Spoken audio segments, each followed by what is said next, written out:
হিজরতকে কেন্দ্র করে কেন হিজরি সনের গণনা সাহাবায়ে কেরাম শুরু করেছেন? যেন মুসলমানের জীবনের পদে পদে যখনই বাধা আসবে, সত্যের পথে চলতে গিয়ে যখনই বাধা আসবে, অবলীলায় সবাই সুদ ঘুষের কারবার করে লাল লাল হয়ে যাচ্ছে, লক্ষ লক্ষ কোটি কোটি টাকার মালিক হয়ে যাচ্ছে, ঘুষের কারবার করে নানা রকম অপরাধে জড়িয়ে তারা সমাজপতি হয়ে যাচ্ছে, আর আপনি একই শিক্ষায় শিক্ষিত হয়ে বরং তার চেয়ে আরো বেশি যোগ্যতার অধিকারী হয়ে কোন রকম কুড়ের ঘরে আপনার থাকতে হচ্ছে। আপনার প্রমোশন হয় না, তার প্রমোশন তরতর করে হয়। সে পরীক্ষায় এক গাদা নাম্বার পায়, নকল করতে পারে, আপনি পারেন না। সে অনেক অন্যায় করতে পারে, আপনি অন্যায় করতে পারেন না।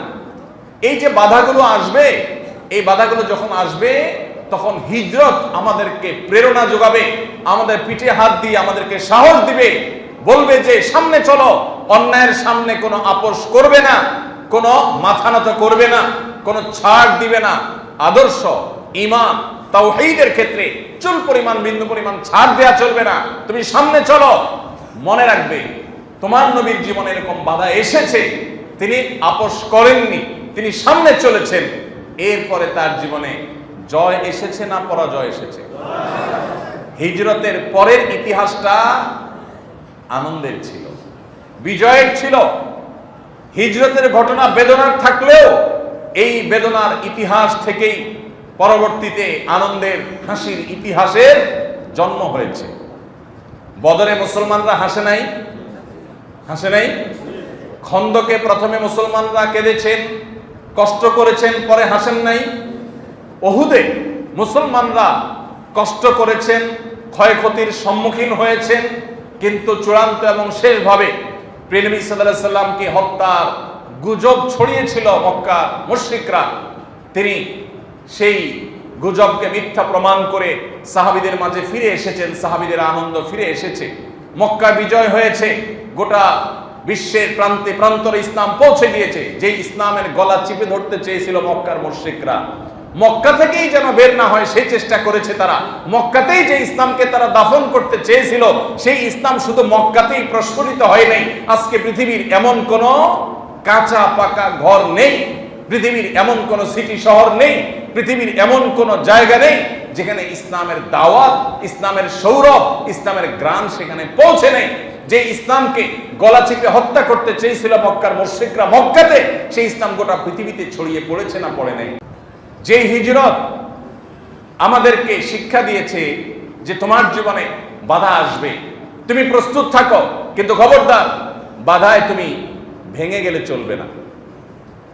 মুসলমান ভেঙে পড়বে না, মুসলমানকে শক্ত থাকতে হবে। তোমার আদর্শের ক্ষেত্রে কোনো ছাড় দিবে না।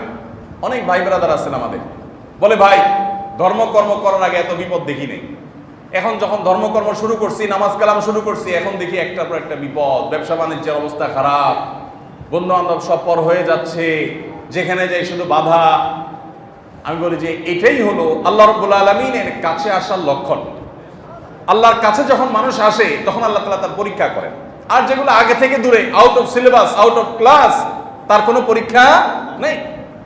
ভাইরা আমার, কেন সাহাবায়ে কেরাম হিজরতের মতো অনাকাঙ্ক্ষিত ঘটনা থেকে হিজরতের সনগণনা, হিজরি সনগণনা শুরু করেছে? কারণ হিজরত আমাদের প্রেরণা।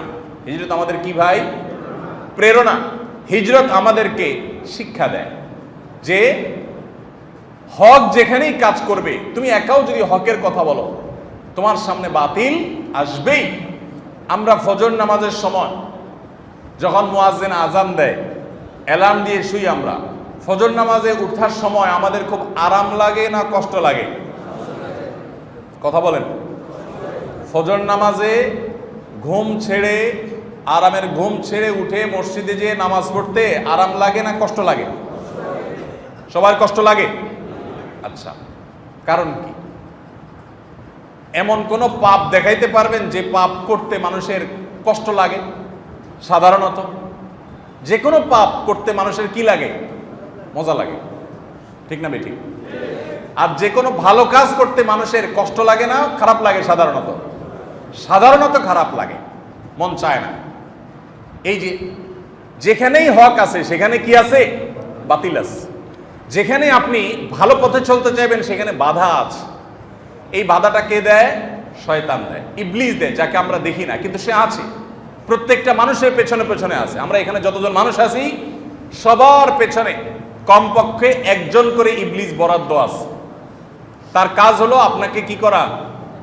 জাহান্নামে নেওয়া, ধোঁকা দেওয়া, প্রতারিত করা। এই জন্য পদে পদে আল্লাহ তাআলা শয়তান থেকে আমাদের পানা চাওয়া দোয়া শিক্ষা দিয়েছে। ভাইরা আমার, তাহলে হিজরত আমাদেরকে শিখায় যে তোমার জীবনে সত্য এবং ন্যায়ের পথে চলতে গেলে, ভালো পথে চলতে গেলে বাধা আসবে। মনে চাইবে না, নামাজ পড়তে ইচ্ছা করবে না, কিন্তু তোমাকে পড়তে হবে।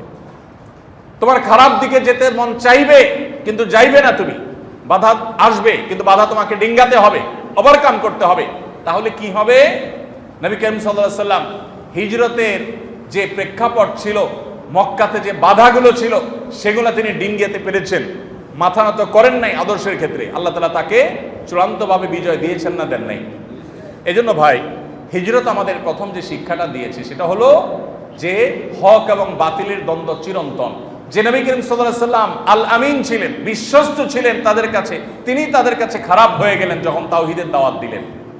এজন্য আমরা যখনই সুন্দর হক এবং সত্যের কথা বলবো, আজ না হোক কাল, এক সময় না এক সময় বাতিল আমাদের বিরুদ্ধে নানাভাবে লেগে যাবে। আল্লাহ তাআলা আমাদেরকে সেই সমস্ত পরিস্থিতিতেও ঈমানের উপরে অটল থাকার তৌফিক দান করুন। ভাইরা আমার, হিজরত দ্বিতীয় যে বিষয়টি আমাদেরকে শেখায় সেটা হলো জীবনে কখনো ঈমানদার ডিপ্রেশনে পড়ে নিরাশ হয়ে যাবে না। ঈমানদারের জীবনে কোনো ডিপ্রেশন মানায় না, ঈমানদারকে ডিপ্রেশন সাজে না। কিভাবে সাজবে বলেন তো? আল্লাহ বলেছেন, যালিকা বিআন্নাল্লাহা মাওলাল লাযীনা আমানু ওয়া আন্নাল কাফিরিনা লা মাওলা লাহুম। আল্লাহ তাআলা ঈমানদারদের অভিভাবক। ঈমানদারদের কিছু হলে ঈমানদাররা আল্লাহর কাছে সাহায্য চায়, আল্লাহর কাছে কেউ কোনো জুলুম করলে নালিশ করে, নিজের কোনো ভুল হলে ক্ষমা চায়, আল্লাহর কাছে চাওয়া যায়। ঈমানদারের সেই সুযোগ আছে। আল্লাহ বলেছেন, যালিকা বিআন্নাল্লাহা মাওলাল লাযীনা আমানু। আল্লাহ রাব্বুল আলামিন ঈমানদারদের অভিভাবক। ঈমানদারদের চাওয়ার বলার একটা জায়গা আছে। ওয়া আন্নাল কাফিরিনা লা মাওলা লাহুম। আর কাফিরদের কোনো অভিভাবক নাই। এক প্রসিদ্ধ নাস্তিক, যিনি একসময় নাস্তিক ছিলেন, পরবর্তীতে ইসলামে ফিরে এসেছেন, মুসলমানের সন্তান, মাঝে নাস্তিক হয়ে গেছেন, পরে ইসলামে ফিরে এসেছেন। তাকে যখন প্রশ্ন করা হলো, আমার পরিচিত এক ভাই, খুব কাছের একজন, তাকে যখন প্রশ্ন করলেন যে ভাই আপনি নাস্তিক ছিলেন, বুঝে শুনেই তো নাস্তিক হয়েছেন, আবার মুসলমান হয়েছেন, কারণ কি? তখন তিনি বললেন যে ভাই, আমি যখন নাস্তিক হয়েছি তখন আমার প্রথম মনে হয়েছে আমি সকল গণ্ডির ঊর্ধ্বে উঠে গেছি, আমি স্বাধীন হয়ে গেছি, কি আল্লাহর হুকুম মানতে হবে, আল্লাহর কথা বাইরে চলা যাবে না, বাইন্ডিংসের মধ্যে ছিলাম। নাস্তিক হওয়ার পর মনে হলো যে আমি রিল্যাক্স, সব মন মতো করতে পারতেছি। কিন্তু কিছুদিন যেতে না যেতে আমার কাছে মনে হলো যে আমি যেন কোনো প্রকার দিশা, কোনো প্রকার গাইড, এগুলো হারা, নির্হারা একটা পাখির মতো, মানুষের মতো হয়ে গেছে, যে আমার যেন কোনো যাওয়ার জায়গা নাই। কারণ আমার মনে হতো যে আমি একান্তে একটু কারোর সাথে কথা বলি, আমার মনের দুঃখগুলো কাউকে একটু খুলে বলি, আমার অনেক কথা আছে যেগুলো আমি কাউকে বলতে চাই, কোনো মানুষকে না, মানুষের বাইরে কাউকে একটু জানাতে চাই। কিন্তু আমি নাস্তিক্যবাদের পথে যাওয়ার পর সেটা আর খুঁজে পেলাম না। আমার কাছে মনে হলো যে কিছু একটার অভাব আমার জীবনে আছে।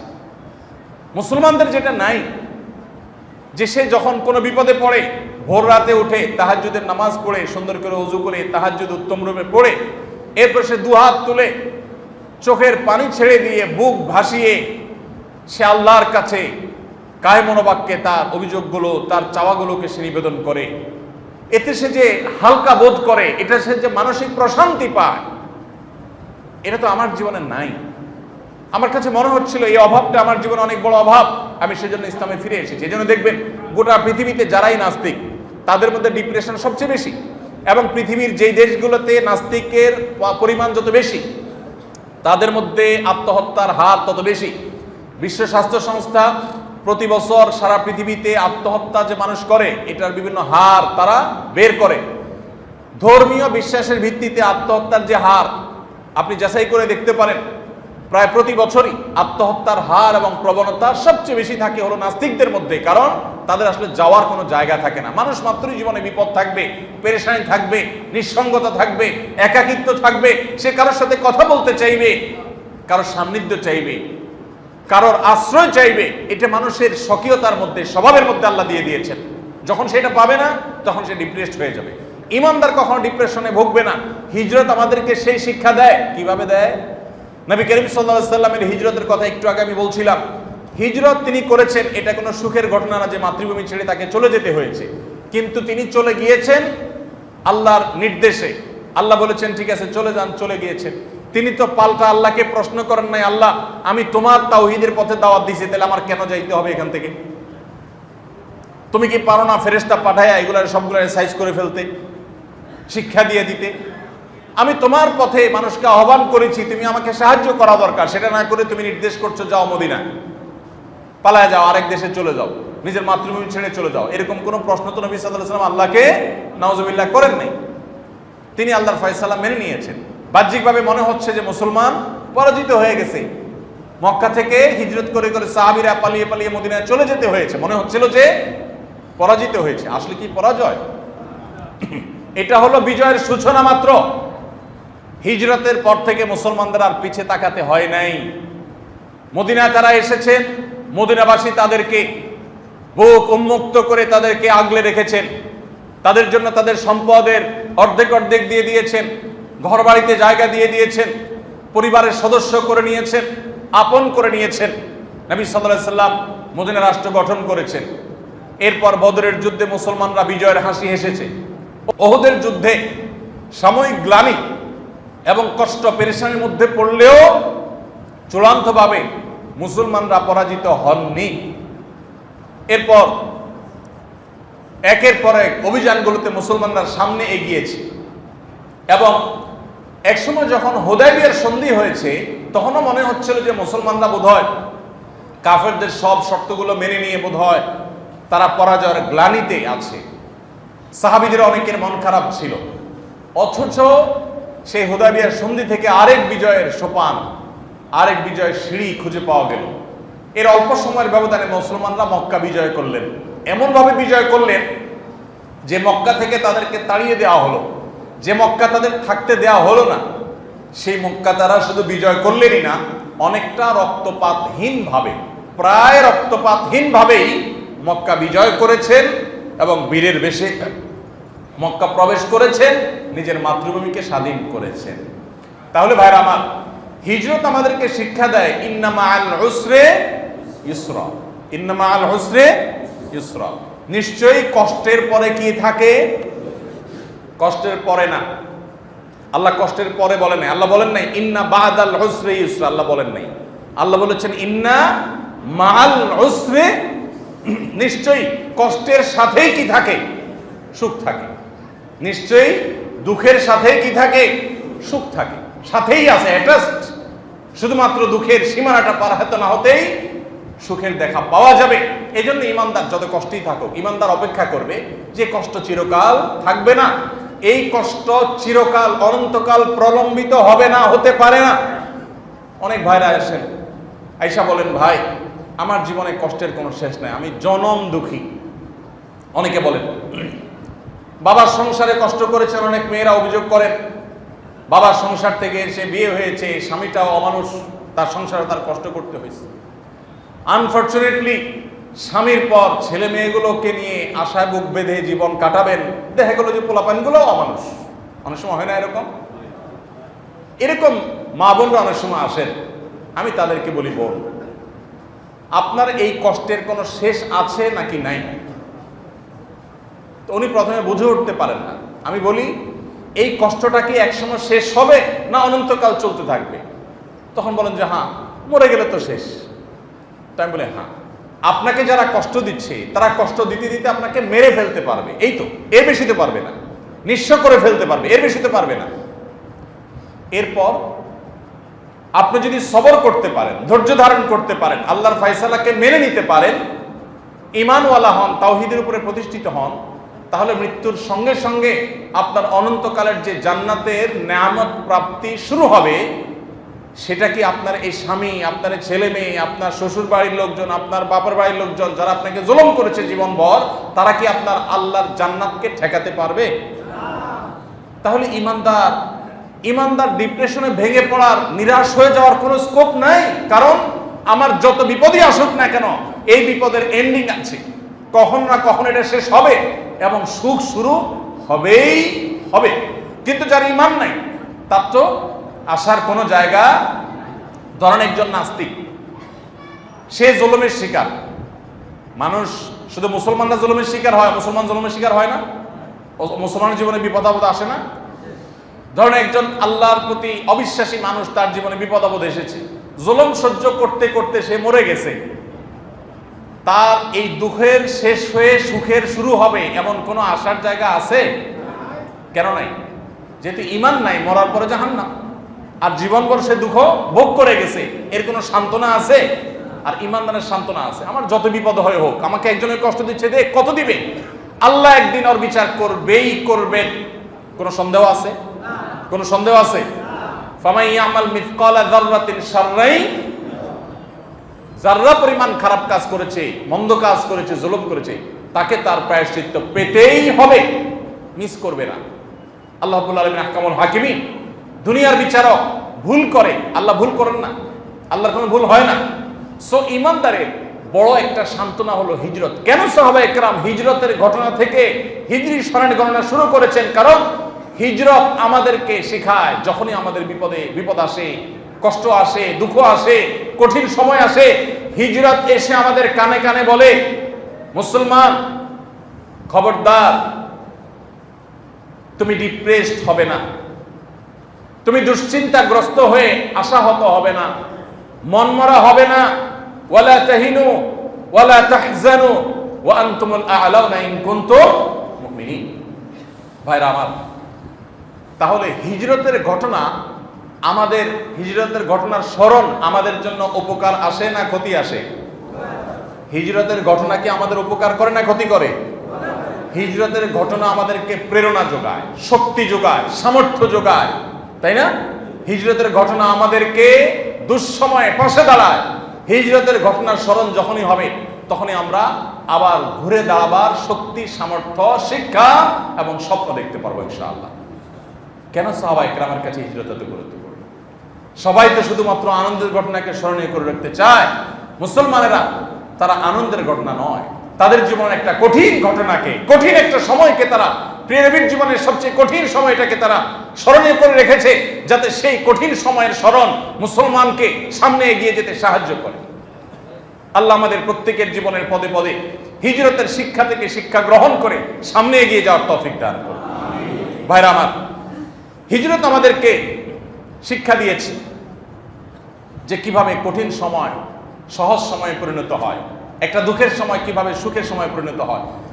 যখন মক্কা থেকে হিজরত করে সাহাবীরা মদিনায় চলে আসেন, নবী সাল্লাল্লাহু আলাইহি ওয়াসাল্লাম রাতের অন্ধকারে মদিনায় চলে আসেন, তখনও হয়তো কেউ কল্পনাও করেনি যে মাত্র ৬-৭ বছরের ব্যবধানে, সামান্য কয়েক বছরের ব্যবধানে মুসলমানরা যেখানে মক্কায় থাকতেই পারছে না জান বাঁচাইয়া, সেখানে বীরের বেশে বুক ফুলিয়ে মাথা উঁচু করে আল্লাহর বড়ত্ব প্রকাশ করতে করতে তারা মক্কায় প্রবেশ করবে। গোটা মক্কা তাদের কর্তলগত হবে, যারা জুলুম করেছে তারা সবাই পদানত হবে। অস্ত্রের জোরে নয়, কোনো মানুষ হত্যা করে নয়, রক্তপাত করে নয়, একরকম নবী করিম সাল্লাল্লাহু আলাইহি সাল্লামের যে বিশাল বড় বহর নিয়ে মদিনা থেকে মক্কার পথে রওনা দিয়েছেন, এই বহরের কাছেই মক্কার সমস্ত মানুষ নতি স্বীকার করেছে। ন্যূনতম প্রতিরোধ করার মতো মানসিক শক্তি পর্যন্ত তাদের ছিল না। এইভাবে আল্লাহ তাদেরকে দুর্বল করে দিয়েছেন। তাহলে হিজরত মনে হতে পারে কঠিন সময় মুসলমানদের জন্য, কিন্তু এই কঠিন সময় মুসলমানদের জীবনে সহজ এবং ভালো সময়ের সূচনা করেছে, ভালো সময়ের জন্ম দিয়েছে। এর অল্প ব্যবধান পরে মুসলমানরা চিরকালের জন্য হাসি হেসেছেন, মক্কাকে কিয়ামত পর্যন্ত সময়ের জন্য বিজয় করেছেন এবং স্বাধীন করেছেন। নিজের সমস্ত কষ্টের গ্লানি তারা দূর করেছেন আল্লাহর অনুমতি সাপেক্ষে। আল্লাহ সে তৌফিক দিয়েছেন। অতএব জীবনে যখনই কঠিন সময় আসবে, হিজরতের এই শিক্ষাটা যেন আমাদের মনে পড়ে। স্মরণ থাকবে তো ইনশাআল্লাহ। নাম্বার 3, হিজরত আমাদেরকে শেখায় মুসলমান প্রত্যেকটা কাজ করবে অত্যন্ত গোছানো এবং পরিকল্পিতভাবে। আমাদের প্রিয় নবী সাল্লাল্লাহু আলাইহি সাল্লামের হিজরত নিয়ে অনেক গবেষণা হয়, এখনো অনেক গবেষণা, অনেক স্টাডি হয়, অনেক রিসার্চ হয় যে প্রিয় নবী সাল্লাল্লাহু আলাইহি সাল্লাম কিভাবে হিজরত করেছেন। তার হিজরতে এরকম সুনিপুণ পরিকল্পনা ছিল, এত চমৎকার প্ল্যান মাফিক হিজরত করেছেন তিনি, যে সেটা রীতিমতো এখনো গবেষণার খোরাক। আপনারা জানেন প্রিয় নবী সাল্লাল্লাহু আলাইহি সাল্লাম হিজরত করবেন যখন মনস্থির করলেন, এর আগে 2টা বৈঠক হয়েছে মদিনার মানুষদের সাথে, মিনার আশেপাশে পাহাড়ের এলাকাতে বায়াতে আকাবা যেটাকে বলা হয়, সেখানে মদিনাবাসীর হাতে হাত রেখে নবী সাল্লাল্লাহু আলাইহি সাল্লাম তাদের বায়াত গ্রহণ করেছেন। এরপর নবী সাল্লাল্লাহু আলাইহি সাল্লাম হিজরতের সিদ্ধান্ত যখন নিলেন আল্লাহর অনুমতি সাপেক্ষে, তিনি সেটাকে সম্পূর্ণ গোপন রাখলেন। এতটাই গোপন রেখেছেন যে নিজের কাছের লোকজনকেও বলেন নাই, কাউকে বলেন নাই। কারণ কিছু মানুষকে বললে সেটা আস্তে আস্তে লিক হয়ে যেত, আর মক্কার মুশরিকরা, শত্রুরা, কাফেররা তখন চান্স পেয়ে যেত, নবী সাল্লাল্লাহু আলাইহি সাল্লামকে আর যেতে দিত না, আটকে ফেলত। তিনি বিষয়টাকে গোপন রাখলেন। আবু বকর রাদিয়াল্লাহু তাআলা আনহুকে শুধুমাত্র এলান দিয়ে রেখেছেন প্রস্তুত থাকার জন্য, তিনি প্রস্তুত। এদিকে আলী রাদিয়াল্লাহু তাআলা আনহুকে যে রাতে তিনি হিজরত করে মক্কা থেকে চলে গেছেন মদিনায়, ওই রাতে তিনি যেখানে শুয়েছেন তার শোয়ার জায়গায় আলী রাদিয়াল্লাহু তাআলা আনহুকে ডেকে এনে শুইয়ে দিয়েছেন, তাকে সেখানে শোয়ায় রেখে তারপর নবী সাল্লাল্লাহু আলাইহি সাল্লাম বের হয়েছেন।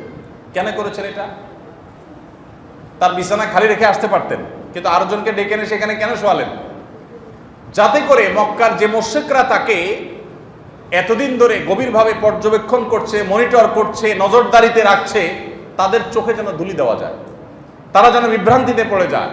তারা যদি তাকে মনিটর করে থাকে, তাহলে রাতের অন্ধকারে আফসা আফসা কে শুয়ে আছে এটা টের না পাওয়া গেল, বিছানায় কেউ একজন আছে এটা তারা আঁচ করবে বা জানবে উকি মেরে কোনোভাবে, যাতে তারা বুঝতে না পারে যে নবী সাল্লাল্লাহু আলাইহি সাল্লাম বের হয়ে গেছেন ঘর থেকে। এই জন্য তিনি আলী রাদিয়াল্লাহু সেখানে শোয়ে গেলেন, পরিকল্পনা দেখেন। এরপর যখন তিনি চলে যাচ্ছেন, আসমা রাদিয়াল্লাহু তাআলা আনহা জাতুন নিতাকাইন, তাকে দায়িত্ব দিলেন তামউইনের, তাকে দায়িত্ব দিলেন ক্যাটারিং এর, যে আমরা তো মক্কা থেকে গারে সৌরে গিয়ে আশ্রয় নিব বা আশ্রয় নিতে হয়েছে, তো গারে সৌরে যেহেতু অবস্থান করতে হবে কিছুকাল, অতএব এই সময়ে খাবার দাবার তিনি রান্নাবাড়া করে এটা প্রস্তুত করে সেখানে পৌঁছানোর দায়িত্ব তাকে দিয়েছেন, পরিকল্পনা করে গিয়েছেন। এরপরে আবু বকর রাদিয়াল্লাহু তাআলা আনহুর ছেলে আব্দুল্লাহ ইবনে আবি বকর, আয়েশা রাদিয়াল্লাহু তাআলা আনহার ভাই আব্দুল্লাহ ইবনে আবু বকর রাদিয়াল্লাহু তাআলা আনহুকে দায়িত্ব দিয়েছেন যে তোমার কাজ হলো, আমরা যখন মক্কা ছেড়ে ডাইরেক্ট মদিনায় না গিয়ে গারে সৌরে আশ্রয় নিব, তখন তুমি মক্কার লোকজন, শত্রুপক্ষ, কাফেররা কি কি আলাপ আলোচনা করে, প্ল্যান পরিকল্পনা করে, এগুলো আমার কাছে পৌঁছে দিবা, তাহলে আমরা প্ল্যান করতে সুবিধা হবে। আর তারও আগের প্ল্যান দেখে তিনি হিজরতের জন্য রাতের অন্ধকারে মক্কা থেকে ডাইরেক্ট মদিনার দিকে চলে যেতে পারতেন, কিন্তু যান নাই। মক্কা থেকে বের হয়ে যারা গারে সৌরে গিয়েছেন, হজমরা গেছেন, তারা অনেকে গেছেন, তারা জানেন মক্কা হারাম থেকে একদম কাছে, বেশি দূরে না গারে সৌর। তো নবী সাল্লাল্লাহু আলাইহি সাল্লাম হারাম থেকে বের হয়ে, নিজের এলাকা থেকে বের হয়ে সামান্য কিছু দূর গিয়েই একটা গুহায় গিয়ে, পাহাড়ের চূড়ার একটা গুহায় গিয়ে আশ্রয় নিয়েছেন। সোজা যান নাই। কেন সোজা যান নাই? কারণ সোজা যেতে গেলেই মক্কার মুশরিকরা পিছনে ধাওয়া করে ধরে ফেলবে। এই জন্য তাদেরকে চোখে ধুলি দেওয়ার জন্য কিছু দূর গিয়ে গর্তে আশ্রয় নিয়েছেন। এবার তারা বিভ্রান্ত হয়ে যাচ্ছে, খুঁজে পাচ্ছে না। কয়েকদিন চলে যাওয়ার পর কোনো হদিস না পেয়ে তারা যখন আশা ছেড়ে দিয়েছে, তখন নবী সাল্লাল্লাহু আলাইহি সাল্লাম বের হয়ে মদিনা পথে রওনা দিয়েছে। পরিকল্পনা দেখেন কাকে বলে, কত প্রকার কি কি। আব্দুল্লাহ ইবনে আবু বকরকে দায়িত্ব দিলেন, এদিকে তুমি মক্কার মানুষরা কি কানাঘুষা করে, আলাপ আলোচনা করে আমাদের কাছে সংবাদ পৌঁছাবা। এদিকে আমর ইবনে ফুহাইরা রাদিয়াল্লাহু তাআলা আনহু, আরেকজন সাহাবী, তাকে দায়িত্ব দিলেন। আব্দুল্লাহ ইবনে আবু বকর যেহেতু আবু বকরের ছেলে, আর আবু বকর যেহেতু নবী সাল্লাল্লাহু আলাইহি সাল্লামের সাথে আছে, অতএব এই লোকটা যখন মক্কা থেকে গারে সৌরের দিকে যাবে, তখন যে তার পদচিহ্ন, তিনি যে হেঁটে হেঁটে যাবেন, তার পায়ের ছাপ পড়বে না, এই ছাপগুলো দেখে তো মক্কার মুশরিকরা ওই ছাপ অনুসরণ করে করে আমাদের ধরে ফেলবে। এই জন্য সে পায়ের ছাপটা মুছে দেওয়ার জন্য আমর ইবনে ফুহাইরাকে নিযুক্ত করেছেন যে তুমি তোমার ছাগলের পাল, এক পাল ছাগল নিয়ে আব্দুল্লাহ যখন হেঁটে যাবে, তখন তার পেছন দিয়ে ছাগলের পাল ছেড়ে দিবে, যে ছাগলের পাল হেঁটে ওনার পায়ের চিহ্ন মুছে দিবে। কোন দিকে গেছে এটা তারা আর হদিস পাবে না। এরপর আব্দুল্লাহ ইবনে উরাইকিত আরেকজনকে দায়িত্ব দিয়েছেন যিনি মদিনার পথ খুব ভালো করে চিনেন। মক্কার মুশরিকদের তারা যেন বিভ্রান্তিতে পড়ে যায়, তারা যেন বুঝে উঠতে না পারে কোন কোন পথে যাওয়া যেতে পারে, প্রসিদ্ধ পথ এর বাইরে কোন কোন পথ আছে, এগুলো দেখভাল করার জন্য, এগুলোতে রাহবারি এবং পথ নির্দেশ করবার জন্য আব্দুল্লাহ ইবনে উরাইকাতকে রেখেছেন। তাহলে দেখেন এত সুনিপুণ পরিকল্পনা করে হিজরত করেছেন যে মক্কার মুশরিকদের যত প্ল্যান প্রোগ্রাম, তাদের যত প্রস্তুতি সব ভেসে গেল, কোনোটা কাজে আসলো না। নবী সাল্লাল্লাহু আলাইহি ওয়াসাল্লাম নিরাপদে হিজরত করে মদিনায় ঠিকই পৌঁছে গেলেন। এই হিজরত আমাদেরকে শিক্ষা দেয় জীবনের প্রত্যেকটা পদে পদে এভাবে সুন্দর সুনিপুণ পরিকল্পনা করে এগিয়ে যেতে হবে। আপনি মুসলমান, ব্যবসা বাণিজ্য করতে নামছেন, 2 দিন উল্টাপাল্টা ব্যবসা বাণিজ্য করে বাকি ঝুঁকি দিয়ে ব্যবসা বাণিজ্য শেখা ছাড়া ব্যবসা করতে গিয়ে ধরা খেয়ে এরপরে বলতেছেন আমি আল্লাহর নাম নিয়ে ব্যবসা শুরু করছি, 2 নম্বরই করি নাই, তারপরও আল্লাহ আমারে বরকত দেয় নাই, আমার ব্যবসা শেষ হয়ে গেছে। আপনি সুন্দর করে পরিকল্পনা করেন নাই, দোষ দিচ্ছেন কার? আল্লাহ। আছে না নাই আমাদের জীবনে এরকম? ভাইরা আমার, হিজরত আমাদেরকে শিখায় মুসলমান তার জীবনের প্রত্যেকটা কাজকে তার আল্লাহর দেওয়া বিবেক বুদ্ধি খরচ করে সর্বোচ্চ সুন্দরভাবে পরিকল্পনা করে খুবই সুন্দরভাবে সাজিয়ে গুছিয়ে তারপর কাজ করবে। এই শিক্ষা ইসলাম দিয়েছে। এবং প্রত্যেকটা মানুষের মধ্যে প্রোডাক্টিভিটি আছে, অ্যাডভান্টেজ আছে, সৃষ্টিশীলতা আছে, বিশেষ যোগ্যতা আছে, কাজে লাগাতে হবে। অনেকে কাজে লাগাতে না পারে শুধু দোষারোপ করেন। দোষারোপ নয়, প্রত্যেকের প্রয়োজন অনুযায়ী তাকে কাজে নবী সাল্লাল্লাহু আলাইহি ওয়াসাল্লাম এখানে কতগুলো মানুষকে কাজে লাগিয়েছেন, কাকে দিয়ে কোন কাজ হবে তাকে সে কাজের জন্য সেট করেছেন। তাহলে তিনি আমাদেরকে পরিকল্পনার শিক্ষা দিয়েছেন হিজরতের মাধ্যমে। নাম্বার 4, হিজরতের মাধ্যমে নবী সাল্লাল্লাহু আলাইহি ওয়াসাল্লাম শিক্ষা দিয়েছেন শুধু পরিকল্পনা করে আমি সব কিছু করে ফেলবো, মুসলমানের এই বিশ্বাস থাকবে না। মুসলমান পরিকল্পনা ঠিকই করবে, কিন্তু বিশ্বাস থাকবে যে হবে সেটা যেটা আল্লাহ ফায়সালা করেছেন। এজন্য নিজের পরিকল্পনা শতভাগ পারফেক্ট হওয়া সত্ত্বেও মুসলমান দিন শেষে পরিকল্পনা শেষে বলবেন ওয়া উফাউযিদু আমরি ইলাল্লাহ ইন্নাল্লাহা বাসীরুম বিল ইবাদ। আমি আমার চেষ্টা অনুযায়ী প্ল্যান প্রোগ্রাম করেছি আর পুরো বিষয়টাকে আমার রবের কাছে ন্যস্ত করে দিয়েছি। আল্লাহ দেখছেন সবকিছু, অতএব আল্লাহ যা করেন সেটাই হবে, আমার প্ল্যানেই যে হবে তা নয়, প্ল্যান আমার করা সর্বোচ্চ ভালোভাবে আমি করেছি। এরপর সে ভরসা করবে, তাওয়াক্কুল করবে কার উপরে? আল্লাহর উপরে। কিরকম ভরসা? যে তার জীবনে সবচেয়ে বড় বিপদ যদি আসে, পায়ের নিচ থেকে মাটি সরতে সরতে সরতে সরতে যদি একেবারে শূন্য হয়ে যায়, তার যদি পিঠ দেয়ালে ঠেকেও যায়, তারপরও সে বলবে লা তাহজান ইন্নাল্লাহা মা'ানা। নবী সাল্লাল্লাহু আলাইহি ওয়াসাল্লাম হিজরতের সময় বলেন নাই? কাকে বলেছেন? তার সফর সঙ্গী আবু বকর সিদ্দিক রাদিয়াল্লাহু তাআলা আনহু যখন বলছিলেন হে আল্লাহর রাসূল, আমরা যে গর্তে আছি, মক্কার মুশরিকরা সে গর্তের চারপাশে ঘিরে ফেলেছে, উপর থেকে দেখা যাচ্ছে গর্ত থেকে যে ওরা উপরে দাঁড়িয়ে আছে, ওরা চতুর্দিকে খুঁজতেছে, শুধু নিচে তাকালেই আমাদেরকে দেখে ফেলবে। কঠিন সময়, ভয়াবহ অবস্থা। এখন তো তারা দেখে ফেলবে, শুধু নিচে তাকালেই হয়। এত দুশ্চিন্তায় যখন আবু বকর রাদিয়াল্লাহু আনহু, তখনও নবী করিম সাল্লাল্লাহু আলাইহি ওয়াসাল্লাম তাকে কি বলেছেন? আবু বকর, আপনার কি ধারণা ওই 2 ব্যক্তি সম্পর্কে যাদের সঙ্গে তৃতীয় সত্তা হলেন আল্লাহ, তাদের সম্পর্কে আপনার কি মনে হয় যে আল্লাহ তাদেরকে শেষ করে, আল্লাহ যাদের সাথে আছেন তাদের ক্ষতি হয়ে যাবে, এটা আপনি চিন্তা করেন কিভাবে? লা তাহজান, তিনি বলেছেন লা তাহজান ইন্নাল্লাহা, আপনি কোনো টেনশন করবেন না, আল্লাহ আমাদের সাথে আছেন, আল্লাহ আমাকে নির্দেশ করেছেন, সো কোনো অসুবিধা হবে না। ঠিকই মক্কার মুশরিকরা সবই দেখেছে, গুহার দিকে তারা তাকায় নাই, আল্লাহ তাদেরকে তাকাতে দেন নাই। তাহলে বোঝা গেল ইমানদারের জীবনে সবচেয়ে কঠিন সময় বা সবচেয়ে ভালো পরিকল্পনা করার পরও তাকে তাওয়াক্কুল করতে হবে। কি করতে হবে ভাই? কারণ আল্লাহ কোরআনে বলেছেন ইন্নাল্লাহা ইউহিব্বুল মুতাওয়াক্কিলিন, আল্লাহ তাআলা কাকে ভালোবাসেন? তাওয়াক্কুলকারীদেরকে ভালোবাসেন। ভাইরা আমার, তাহলে আমরা হিজরত থেকে চতুর্থ শিক্ষা পেলাম তাওয়াক্কুলের শিক্ষা, আল্লাহর উপরে ভরসার শিক্ষা, নির্ভরতার শিক্ষা। তাহলে হিজরতের ঘটনা আমাদের জীবনের পদে পদে দরকার, তার শিক্ষাগুলো আমাদের জীবনে দরকার আছে না নাই? এই জন্য হিজরি সনকে হিজরতের সাথে সম্পৃক্ত করা হয়েছে। শুধু আনন্দের ঘটনা শুনে আমরা গর্বিত হতাম, আমরা উৎসব করতাম, ফুর্তি করতাম, আমরা বগলবাজি করতাম, তাতে লাভ হতো কি? আমাদের জীবনের কঠিন সময় থেকে শিক্ষা নেওয়ার জন্য হিজরত থেকে হিজরি সন শুরু হয়েছে। সর্বশেষ এবং 5 নম্বর শিক্ষা হলো আত্মত্যাগ। হিজরত আমাদের কি শিক্ষা দিয়েছে ভাই? আত্মত্যাগ শিক্ষা দিয়েছে। কিভাবে স্যাক্রিফাইস করতে হয়। আপনি হিজরতের আদ্যপান্ত যদি অ্যানালাইসিস করেন, স্টাডি করেন, আপনি দেখবেন ত্যাগ ছাড়া কিছু নেই। প্রিয় নবী সাল্লাল্লাহু আলাইহি সাল্লাম ত্যাগ করছেন, আবু বকর রাদিয়াল্লাহু আনহু ত্যাগ করেছেন, সাহাবায়ে কেরাম যারা হিজরত করেছেন একজন একজন করে সবাই কি করেছেন? ত্যাগ করেছেন। অতএব কোন মুসলমান আল্লাহর প্রিয় পাত্র হতে হলে, জান্নাতি হতে হলে তার ত্যাগ ছাড়া আল্লাহর প্রিয় পাত্র হওয়ার, জান্নাতি হওয়ার কোনো সুযোগ। এখন আপনি প্রশ্ন করতে পারেন, ভাই নবী করিম সাল্লাল্লাহু আলাইহি সাল্লাম নিজের মাতৃভূমি ত্যাগ করে মদিনায় এসেছেন, সাহাবায়ে কেরাম যারা হিজরত করেছেন সবাই মাতৃভূমি ত্যাগ করে মদিনায় এসেছেন, তাদের জীবনের ত্যাগ করেছেন, বাট আমরা কিভাবে ত্যাগ করব? তো এই প্রশ্নের উত্তর নবী সাল্লাল্লাহু আলাইহি সাল্লামের ভাষায় আমি দিতে চাই। বুখারী মুসলিম একযোগে বর্ণনা করেছে, নবী করিম সাল্লাল্লাহু আলাইহি সাল্লাম বলেছেন, ওয়াল মুহাজিরু মান হাজারা মা নাহাল্লাহু আনহু।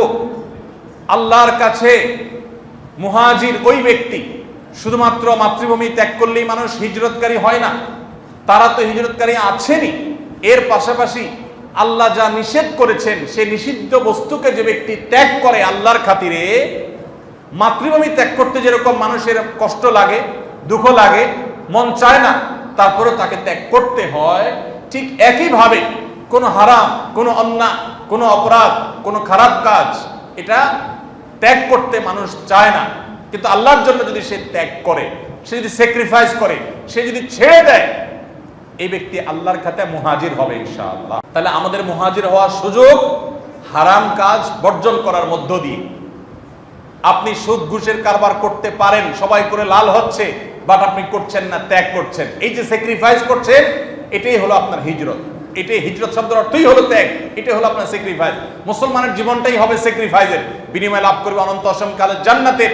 আর যারা মুসলমান না, তারা দুনিয়াতে ভোগ করবে, ভোগ করতে চাইবে, বাহ্যিকভাবে ভোগ করবে হয়তো, বাট মানসিক প্রশান্তি তাদের হবে না। দুশ্চিন্তা, ডিপ্রেশন, মনের কষ্ট নিয়ে তাদের জীবন তারা পার করে ফেলবে। গোটা পৃথিবীতে উন্নত দেশগুলোকে নিয়ে একটু ভাবেন, একটু দেখেন, একটু চোখ কান খোলেন। ফিনল্যান্ডের মতো দেশ, সুইজারল্যান্ডের মতো দেশ, পৃথিবীর যে দেশগুলোকে বলা হয় প্রতি বছর জরিপে তারা সবচেয়ে সুখী দেশ হিসাবে 1 নম্বর হয়, চ্যাম্পিয়ন হয়, সে দেশগুলোতে মানুষের সুখের অবস্থা দেখেন। সুখী দেশ বলা হয় বিভিন্ন ক্রাইটেরিয়া, তাদের পরিবেশ, অপরাধ প্রবণতা কম থাকা, তাদের শিক্ষা দীক্ষার ব্যবস্থা, তাদের ওখানকার এনভায়রনমেন্ট, প্রকৃতি, সব কিছু মিলিয়ে, আর্থিক অবস্থা, এগুলো মিলিয়ে তাদেরকে সুখী দেশ হিসাবে নিরূপণ করা হয়, নির্বাচন করা হয়। কিন্তু ব্যক্তিগত পর্যায়ে মানুষের মধ্যে ডিপ্রেশন, কষ্ট, মনোবেদনা এত বেশি যে আত্মহত্যা করবার জন্য রাষ্ট্র জনগণকে আইন করে অধিকার দিয়ে দিতে হয় যে কেউ মরতে চায় বা মরতে পারো, এত বেশি মানুষ নিজে নিজে মরতে চায়। ভাইরা আমার, মানসিক অশান্তির কারণে মানুষ মরতে চায়, বাঁচতে চায় না। অনেক টাকা পয়সা আছে কিন্তু শান্তিটা নাই। কিন্তু মুসলমান ত্যাগের মধ্যেও শান্তি পায়। আল্লাহর জন্য যারা ত্যাগ করে শান্তি পাওয়ার এই অভাবনীয়, অবর্ণনীয় স্বাদ এবং এই তৃপ্তি যাদের আস্বাদন করার তৌফিক হয় নাই, আমি বিনীতভাবে তাদেরকে অনুরোধ করতে চাই, আল্লাহর জন্য ত্যাগ করে দেখেন। জীবনে ভোগের আনন্দ তো বহু দেখেছেন, ত্যাগের আনন্দ দেখেন নাই। সাধারণত ত্যাগ করলে মনে হয় যে কষ্ট হবে, কিন্তু আল্লাহর জন্য স্যাক্রিফাইস করতে মানুষের কষ্ট হলেও স্যাক্রিফাইসের পরবর্তীতে অবর্ণনীয় এক তৃপ্তি অনুভব হয়, যেটা পৃথিবীর সমস্ত ভোগ একত্র করলেও তার সাথে তুলনাযোগ্য হয় না। এই জন্য ভাই, আল্লাহর জন্য সব অন্যায় বর্জন করবো তো ইনশাআল্লাহ। যে বন্ধু আমাকে মাদকের দিকে ডাকে, যে বন্ধু অন্য মেয়েকে টিজ করে, উত্ত্যক্ত করে, যে বন্ধু অন্য বন্ধুদের নিয়ে মাস্তানি করে, যে বন্ধু নামাজ পড়ে না, নামাজ পড়ার ব্যাপারে নিরুৎসাহিত করে, সে বন্ধু আমার বাল্য বন্ধু হতে পারে, অন্তরঙ্গা বন্ধু হতে পারে, সারা জীবনের বন্ধু হতে পারে, কিন্তু আমি তার সাথে সম্পর্ক ছিন্ন করব শুধুমাত্র কার জন্য? আল্লাহর জন্য। যে ওর সঙ্গ আমাকে আল্লাহ থেকে দূরে সরিয়ে দিচ্ছে, তার সঙ্গ আমাকে ভালো কাজ থেকে দূরে সরিয়ে দিচ্ছে, আর সেজন্য আমি আল্লাহকে খুশি করবার জন্য মন্দ সঙ্গীকে ত্যাগ করলাম। এই যে স্যাক্রিফাইস। হারাম সম্পর্কে জড়িয়ে গেছেন, হারাম রিলেশনে জড়িয়ে গেছেন, গোটা দেশ, গোটা পৃথিবীকে শয়তান এবং তার দোসররা ডিজাইন করছে যে তরুণরা সবাই হারাম রিলেশনে জড়িয়ে যাবে, বিবাহ উঠে যাবে, পারিবারিক বন্ধনকে তুলে দেওয়া হবে, পৃথিবী তার ধ্বংসের দিকে চলে যাবে। পৃথিবীর উন্নত দেশগুলো চলে যান। পরিবার কাকে বলে? আবার আস্তে আস্তে তারা ভুলতে বসেছে। পরিবার ব্যবস্থাপনা গরিবদের মধ্যে, বড়লোকদের মধ্যে পরিবার ব্যবস্থাপনা কম। বিদেশে যাওয়ার দরকার নাই, দেশে একটু চোখ খুলে তাকালে দেখবেন পয়সা কড়ি যত বেশি, সহায় সম্পদ যত বেশি, প্রভাব প্রতিপত্তি যত বেশি, পাওয়ার যত বেশি, সমাজপতি যত বেশি, দেখবেন দাম্পত্য কলহ তত বেশি, বিয়ে তত বেশি ভাঙে। আর যত গরিব দেখবেন যে বিবাহ তুলনামূলকভাবে তত মজবুত থাকে। মিলায় দেখবেন ভাইরা আমার। তো শয়তান এবং তার দোসররা গোটা পৃথিবীকে ডিজাইন করছে যে মানুষকে যেভাবেই হোক যৌন অপরাধে জড়িয়ে ফেলতে হবে, বিবাহের বাঁধ তুলে দিতে হবে। আপনি হারাম সম্পর্কে জড়িয়ে গেছেন, শয়তানের প্ররোচনা পরিচিত হয়ে এখন আপনার বোধোদয় হয়েছে যে আপনি হারামের পথে গিয়েছেন, আপনি ভালো কাজ করেন নাই। আপনি আল্লাহর জন্য স্যাক্রিফাইস করলেন, কাজ করে ফেললেন, দূরে সরে আসলেন। আপনি একটা অন্যায় কাজ করতে যাচ্ছেন, করতে পারেন চাইলে, কিন্তু আল্লাহর জন্য করলেন না, ফিরে আসলেন। ভাইরা আমার, এই কাজগুলো যদি করা যায় তাহলে সেক্ষেত্রে নবী করিম সাল্লাল্লাহু আলাইহি ওয়াসাল্লামের ভাষা অনুযায়ী